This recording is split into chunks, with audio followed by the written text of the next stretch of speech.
Thank you so much for allowing me to offer a response and to talk about invasive cervical cancer. And as Julie, I am very passionate about this topic also.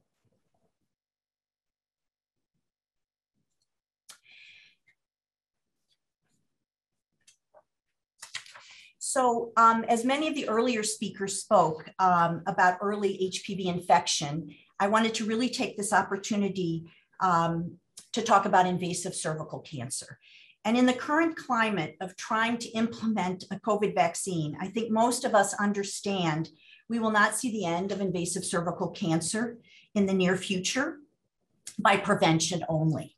And therefore, in my short time here, I'm going to talk and highlight invasive cervix, about adherence to known effective treatments, need for development of new therapies, need for biomarkers to subgroup patients, develop a diverse workforce to move clinical trials forward. I first would like to remind this group, which I'm sure everyone knows, the significant burden of life years lost for women with cervical cancer due to the young age of those affected. When considering the burden of cancer mortality, it is important to consider not only the absolute number of cancer-related deaths, but also the age of those, the age of the deaths that occur.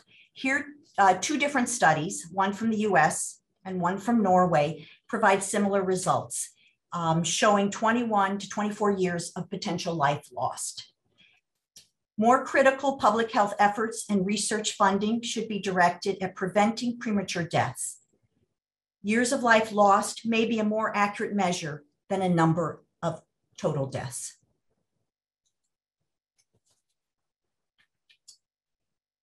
I think Julie showed the importance of treatment of cervical cancer, and I think we need to adhere to that science.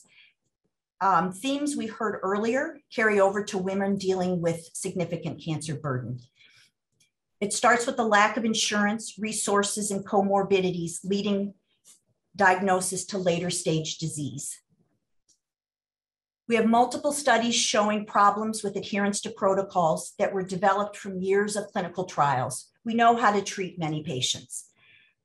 There are clearly defined procedures for external beam therapy, brachytherapy, addition of chemotherapy, and time to complete treatment. However, this treatment, as many other cancer treatments, are complex, and our patients have poor resources and fragmented care. Less than 50% of women receive guideline treatment. There is a need to not only increase access to health services, but we also need to align payment and incentives to evidence-based care. We should expand the science. We have phase 3 trials in cervical cancer. Shown here are 2 trials providing the best treatment options for advanced and recurrent cervical cancer. As can be seen in both trials, the novel therapy offers improvement in overall survival. The median age of women in these trials are 50 years, again highlighting the young age of these patients. And as can be seen by the survival curve, no one should be satisfied with the current state where most women are dead within 5 years. In expanding the science, there is a huge need to bring new therapies to patients with cervical cancer. The bevacizumab and pembrolizumab shown in the previous studies have response rates of 11 to 12%. Some of the newer antibody drug conjugates have some improved response rates of 24%. And there are some other drugs under development. However, most treatments used in cervical cancer find their way by initial development in other cancers and then carry over into cervical cancer. I think we need to focus on the cancer, and there's a lot to be discovered. Identification of driver genes in cervical tumors is critical since cancers use different growth regulating pathways, depending on their cell of origin and underlying genetic alterations. We can't expect a cervical cancer to be treated as a breast cancer, and we don't even treat all breast cancers the same. There are lots of opportunities. The cervix begins to show changes in pre-malignant state due to interactions of the viral proteins and the host genes, particularly P53 and RB. The viral infection leads to an APOBEC response. The DNA editing protein induces tumor mutations by aberrant DNA editing mechanisms and shows a very specific profile in HPV-related tumors. 3q amplification and PIK3CA mutations is also a frequent feature in cervical cancer. The additional mutations in the cancer occur less frequently. Genomic studies of cervical cancer need to continue, and this disease needs to be treated as all other cancers.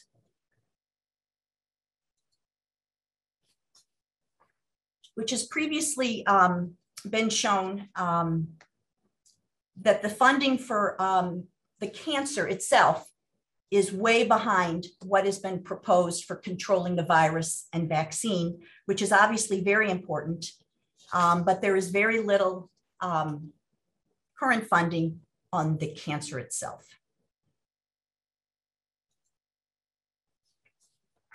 I would like to highlight a very important work done by the NIH, and as an example on how to expand not only the data, but also the sharing. And certainly I was honored to be part of these studies along with Dr. Schwartz. And these two studies represent a window actually into about 422 invasive cervical cancers. The TCGA, which was a collaboration between the NCI and the NHGRI, and the HTMCP, which was an NCI project, but was between the Office of the Cancer Genomics and the Office of HIV and AIDS Malignancies. The HTMCP was a wonderful international collaboration with the Uganda Cancer Institute in Kampala.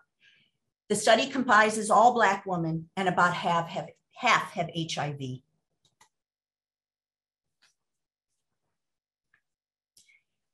The initial study showed little actionable items, but there is huge amount of ongoing research and there's hundreds of publications coming out from the data created from these studies.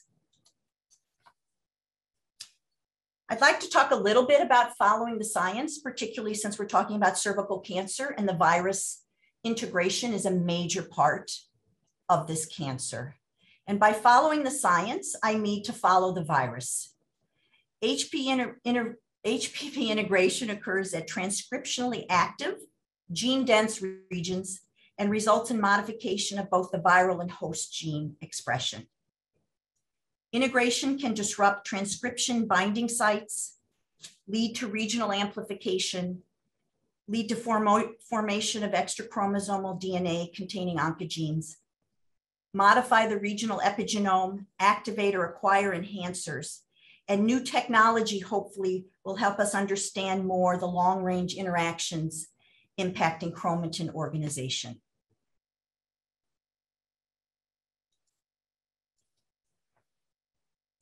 I'd like to give you a few examples of how this information can be used.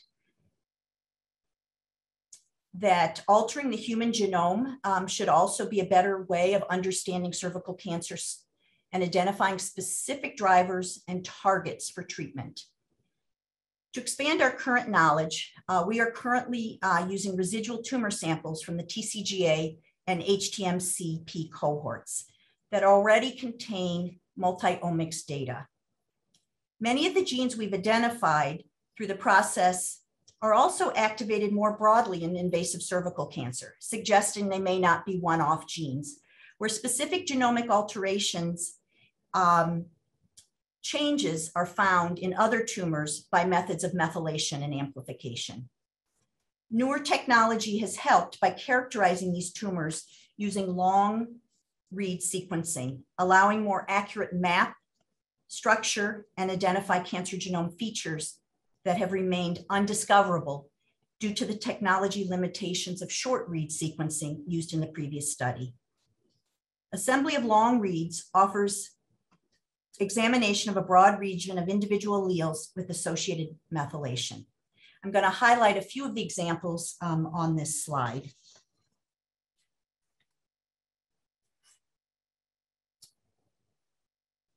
The example in the left upper corner shows the ability to annotate and characterize each haplotype as shown by the blue and red in the human genome. Most integrations occur in a single allele, but 2 HPV integration sites occur on independent alleles in this example. The enlarged figure to the right shows the CpG dinucleotides and methylation status at the TP53 enhancer region. The genome and integrated virus are more unmethylated, the open circles, than the reads aligning to chromosome 3 only, just below, suggesting HPV-induced activation of P53. P53 is a very well-known integration site for the virus. It is also a known oncogene driver in many squamous cell cancers.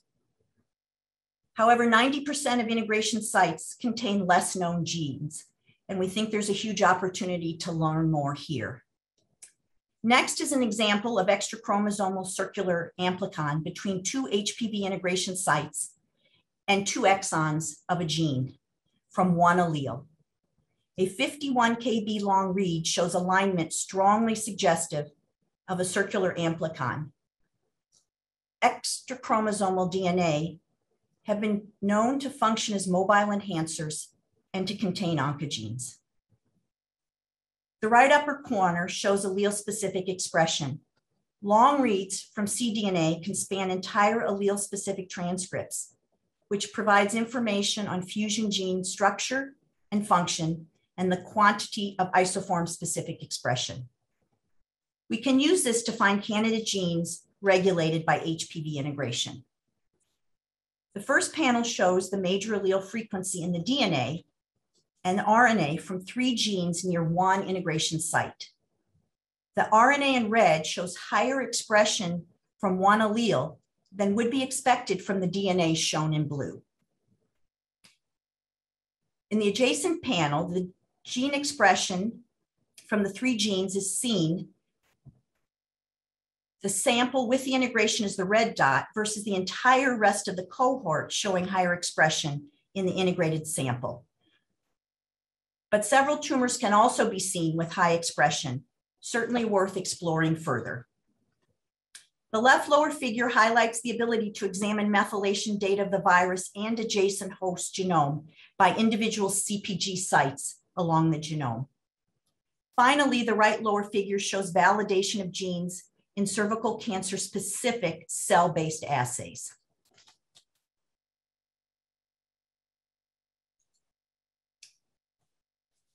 Another point is we need to diversify our workforce and reimagine the clinical research professionals' career trajectory. The role of CRPs, or clinical research professionals, has greatly expanded over the years, and trials have become more complex due to new biologic agents and regulatory requirements. CRPs are now working with PIs and scientists to develop protocols and assess financial feasibility and educating other healthcare professionals, patients, and families. The research team itself needs to be diverse and reflect the composition of the local community. Therefore, we need to recruit, enroll, and prepare ethnically, racially, and linguistically diverse students in diversity and culturally responsive care and clinical research to better serve an increasing diverse patient population. We have been running the SPARK program for 3 summers now in our community and can show that this can be possible. I'd also like to take a moment to honor Dr. Daniela Gerhart, who was instrumental in getting cervical cancer in the TCGA and HTMCP projects. She was director of the NCI Office of Cancer Genomics, who worked tirelessly on large-scale genomics research programs. She passed away suddenly on June 25th, and I am sure she would have been very excited that we are discussing cervical cancer today. Dr. Rader, oh great, thank you.